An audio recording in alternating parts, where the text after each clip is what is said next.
کا بہت اہتمام کیا.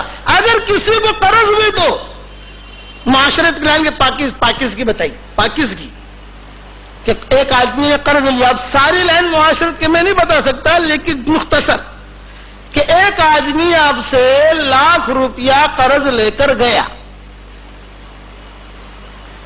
ہے، اچھا آدمی، وقت پر دے نہیں سکا، تو حضور صلی اللہ علیہ وسلم کیا فرماتے ہیں؟ مہلت دے دو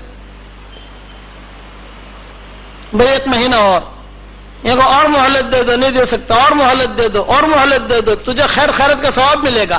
حدیث شریف میں ابو قتادہ کا قصہ آتا ہے کہ ابو قتادہ رضی اللہ تعالیٰ عنہ فرماتے ہیں کہ ایک مرتبہ ایک صحابی نے مجھ سے رقم ادھار لی. اچھا، اور رقم ادھار لینے کے بعد جو وقت آیا دینے کا تو صحابی دے نہیں سکے. جب وہ صحابی دے نہیں سکے تو میں مطالبے کے لیے گیا، بھئی میرا قرضہ چکاؤ، مجھے دو پیسہ. تو صحابی کہنے لگے کہ بھئی میرے پاس ابھی ہے نہیں، تھوڑی مجھے مہلت دے دو. خیر میں نے مہلت دے دی، لیکن اب وہ صحابی کا مسجد نبوی میں آنا جانا بند. کسی جگہ جو اجتماعی مسلمان جہاں جمع ہوتے تھے وہاں آنا جانا بند. گھر پر جاؤں اور کہوں فلاں ہے تو اندر سے جواب آوے کہ نہیں ہے. کہاں گئے یہ تو پتا نہیں. ایک مرتبہ میں ان کے گھر کے سامنے سے گزرا، غور سے سننا، حدیث شریف میں یہ قصہ بھی حدیث شریف میں آتا ہے. ایک مرتبہ ان کے گھر کے سامنے سے گزرا تو ان کا چھوٹا بچہ کھیل رہا تھا. تو میں نے اس بچے سے پوچھ لیا، ارے تیرا ابا کہاں ہے؟ بچہ تو بچہ. جیسے کرنل امیر الدین کے بارے میں ہمارے والد صاحب رحمۃ اللہ علیہ کا قصہ ہوا.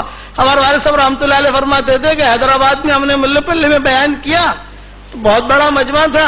لوگوں نے کہا کہ یہاں ایک کرنل صاحب رہتے ہیں، انگریز کا زمانہ اور 3 اسٹار، بہت اونچا درجہ. تو اب لوگوں نے کہا کہ چلو خصوصی ملاقات میں جائیں گے. والد صاحب رحمۃ اللہ علیہ فرماتے تھے کہ ہم خصوصی ملاقات میں گئے. اب جو دستک دی تو انہوں نے اندر سے دیکھا، یوں کہا یہ تو مولانا ہے جو رات کو جنہوں نے بیان کیا تھا. تو انہوں نے چھوٹا بچہ بھیج دیا، یوں کہا بیٹا کہہ دو کرنل صاحب گھر میں نہیں ہے. اب بچہ تو بچہ، مرفوع قلم، اس پر کوئی قلم تو چلتا نہیں ہے نا. کوئی بچہ کاروبار کو کوئی سودا کر لے گا، دکان میں نے بیچ دی، شریعت مانے گی کہ جیسے بچہ مرفوع قلم. تو اس بچے نے آتے ہی کہا آپ مولانا صاحب ہیں؟ ابا نے فرمایا ہاں. یہ کہا مولانا صاحب ڈیڈی کہتے ہیں کہ ڈیڈی گھر میں نہیں ہے.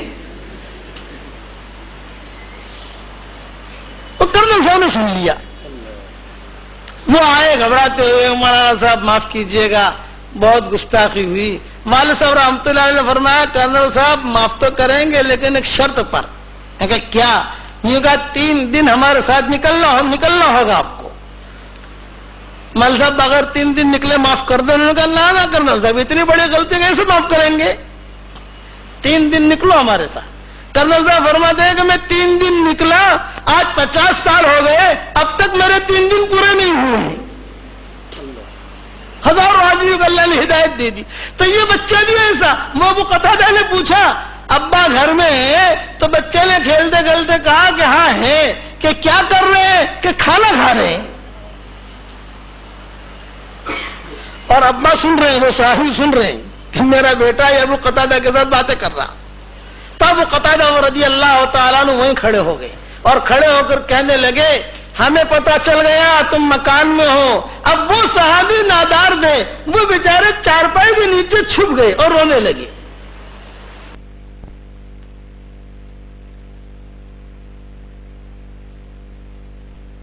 طریقہ بتا رہے ہیں، معاشرہ سمجھا رہے ہیں ہمیں، سننا.